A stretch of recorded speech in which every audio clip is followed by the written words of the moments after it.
आदेश जी, निशिकांत दुबे राहुल गांधी को हटाने के प्रस्ताव पर बातचीत कर रहे हैं। आप पहले कह रहे थे आप छात्रों के साथ हैं और अब सदन नहीं चलने दिया जा रहा है, सदन में बहस नहीं हो पा रही है।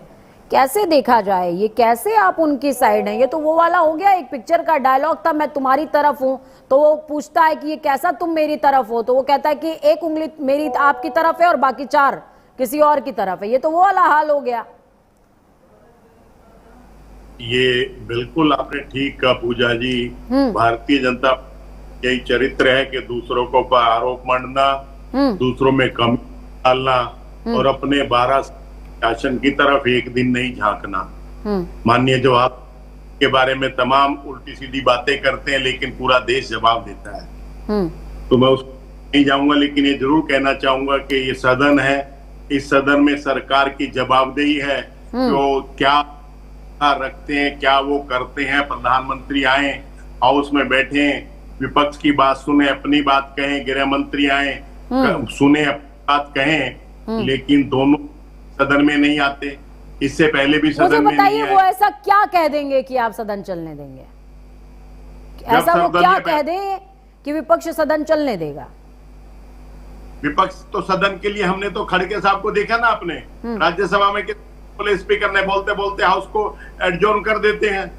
मतलब अगले के लिए खड़े होते हैं और स्पीकर एडजॉर्न कर देते हैं। ये भारतीय जनता पार्टी सदन को चलाना नहीं चाहती, सदन में चर्चा चाहती, पत्रकारों के पीछे 12 सालों से कोई पीसी नहीं करना चाहती और आरोप हमारे पे लगाया जाता है।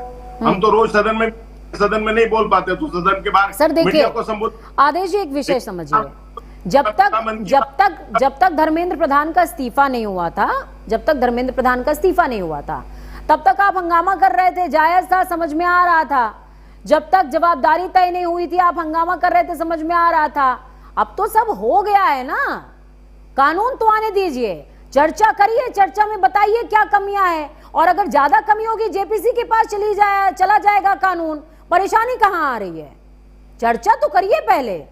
ये तो वही बात हो गई कि आगे गड्ढा है, मैं चलूंगा ही नहीं। गजबे हाल है आपका, दूर से दिख रहा है गड्ढा है।